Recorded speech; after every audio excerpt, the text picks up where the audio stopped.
Hello అండి అందరికీ welcome to కొంచెం స్పెషల్ డిషెస్. ఇవాళ వీడియోలో ధాబా స్టైల్ పుదీ మకానా కర్రీ ఎలా చేసుకోవాలో చూపిస్తున్నాను. రుచి అయితే అద్భుతంగా ఉండిద్దండి. మీకు అందరికీ నచ్చి తీరుతుంది, అంత రుచిగా ఉండిద్ది. తప్పకుండా ట్రై చేయండి. ముందుగా స్టవ్ ఆన్ చేసుకొని కడాయి పెట్టుకొని 1-2 కప్పులు దాకా పుదీ మకానా వేసుకుంటున్నాను. వీటిని మనం తామర గింజలు, లోటస్ సీడ్స్ అని కూడా అంటాము. వీటిని మంట మీడియం ఫ్లేమ్లో పెట్టేసి ఒక 5-7 నిమిషాల పాటు కలుపుతూ ఫ్రై చేసుకుంటే ఇవి క్రిస్పీగా అవుతాయి. ఒకటి తీసుకొని ఇలాగ లైట్గా అవుతాయంటే పొడుం అయిపోతుంది. ఇలాగ క్రిస్పీగా ఫ్రై చేసుకున్న పుదీ మకానాన్ని ఒక గిన్నెలోకి తీసుకోండి.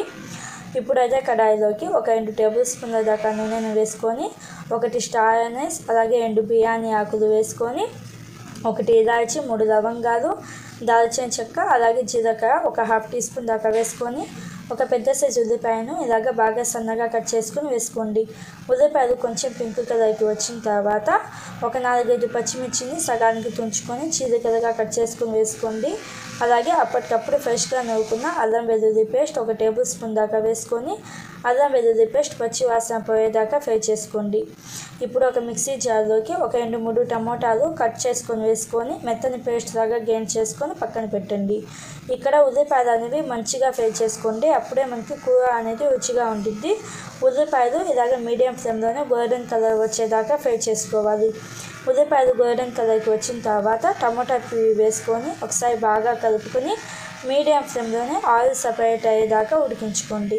ఇలాగా లైట్గా ఆయిల్ సపరేట్ అవుతుంది అనుకున్నప్పుడు ఒకసారి బాగా కలుపుకొని మంట లో ఫ్లేమ్లో పెట్టేసి విస్కర్తో బాగా విస్క్ చేసుకున్న పెరుగు 1/4 కప్పు దాకా వేసుకొని ఒకసారి బాగా కలుపుకొని మీడియం ఫ్లేమ్లో పెట్టేసి ఆయిల్ సపరేట్ అయ్యేదాకా ఉడికించుకోండి. ఇలాగా ఆయిల్ సపరేట్ అవ్వడం స్టార్ట్ అయిన తర్వాత మంట లో ఫ్లేమ్లో పెట్టేసి ఒకసారి బాగా కలపండి. ఇలాగా ఒకసారి బాగా కలుపుకున్న తర్వాత గరం మసాలా పొడి ఒక 1/2 టీ స్పూన్ దాకా వేసుకుంటున్నాను.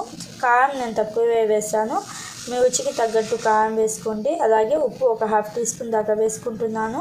పసుపు కూడా ఒక 1/2 టీ స్పూన్ దాకా వేసుకొని ధనియాల పొడి 1 టీ స్పూన్ వేసుకోండి.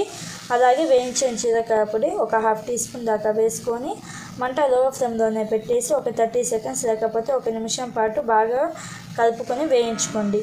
ఈ గ్యాప్లో మిక్సీ జార్లో పల్లీలు 1 టేబుల్ స్పూన్ దాకా వేసుకుంటున్నాను. మీరు కావాలంటే పల్లీల ప్లేస్లో నువ్వులు కూడా వేసుకోవచ్చు. ఎండు కొబ్బరి సన్నగా కట్ చేసింది ఒక 2 టేబుల్ స్పూన్లు వేసుకోండి. అలాగే జీలకర్ర ఒక 1/2 టీ స్పూన్ దాకా వేసుకొని 10-15 జీడిపప్పు పలుకులు వేసుకొని కొంచెం నీళ్ళు వేసుకొని మెత్తని పేస్ట్ లాగా గ్రైండ్ చేసుకోండి. ఈ పేస్ట్తో మనకి కూర అనేది ఇంకా రుచిగా ఉండిద్ది. ఇక్కడ 1 నిమిషం పాటు ఈ మసాలాలన్నిటిని కూడా ఫ్రై చేసుకున్నాం కదా. ఇప్పుడు మనం గ్రైండ్ చేసుకున్న ఈ పేస్ట్ వేసుకొని అదే మిక్సీ జార్లోకి ఒక 2 టేబుల్ స్పూన్ల దాకా నీళ్ళను కూడా వేసుకోండి. ఆ నీళ్ళు కూడా వేసేసి ఒకసారి బాగా కలపండి. ఇలాగా కలుపుకునేటప్పుడు మంట లో ఫ్లేమ్లో పెట్టండి. మంట లో ఫ్లేమ్లో పెట్టేసి ఒకసారి బాగా కలుపుకొని ఒక 2-3 టేబుల్ స్పూన్ల దాకా నీళ్ళను కూడా వేసేసి ఇంకొకసారి బాగా కలుపుకొని లైట్గా ఆయిల్ సపరేట్ అయ్యేదాకా ఉడికించుకోండి. ఇలాగ లైట్గా ఆయిల్ సపరేట్ అవుతూ ఉన్నప్పుడు ఇంకొకసారి బాగా కలుపుకొని మనం ఫ్రై చేసి పెట్టుకున్న ఈ పుదీ మకానా వేసుకోండి. ఈ పుదీ మకానాన్ని కూడా వేసేసి అంతా కలిసేటట్టుగా ఒకసారి బాగా కలపండి. ఇలాగా ఒక 2-3 నిమిషాల పాటు లో ఫ్లేమ్లోనే బాగా కలుపుకున్న తర్వాత నీళ్ళు ఒక 1/2 కప్పు లేకపోతే ఒక 3/4 కప్పు దాకా నీళ్ళను వేసుకోండి. నీళ్ళు కూడా వేసేసి ఇంకొకసారి బాగా కలుపుకొని పైన మూత పెట్టేసి లో టు మీడియం ఫ్లేమ్లో ఒక 4-5 నిమిషాల పాటు ఉడికించుకోవాలి. ఇలాగా ఒక 4-5 నిమిషాల పాటు ఉడికించుకుంటే కొంచెం లైట్గా ఆయిల్ సపరేట్ అవ్వడం స్టార్ట్ అవుతుంది. అప్పుడు మూత తీసేసి ఒకసారి బాగా కలపండి. ఈ కూర కొంచెం చల్లబడితే చిక్కబడుతుంది, అందుకని ఇలాగ కొంచెం జారుతూ ఉన్నప్పుడే రుచికి తగ్గట్టు ఉప్పు వేసుకోండి. అంటే కొంచెం జారుతూ ఉన్నప్పుడే మంట ఆఫ్ చేసేయాలన్నమాట. కొంచెం రుచికి తగ్గట్టు సాల్ట్ అడ్జస్ట్ చేసుకొని కసూరి మేతి కూడా 1 టీ స్పూన్ దాకా వేసుకొని ఒకసారి బాగా కలుపుకొని మంట ఆఫ్ చేసుకోవాలి. మీరు కావాలంటే చివరిలో సన్నగా కట్ చేసిన కొత్తిమీర కూడా వేసుకోవచ్చు. అంతే అండి, చాలా ఈజీగా సింపుల్గా పుదీ మకానా కర్రీ అయితే రెడీ అయిపోయింది.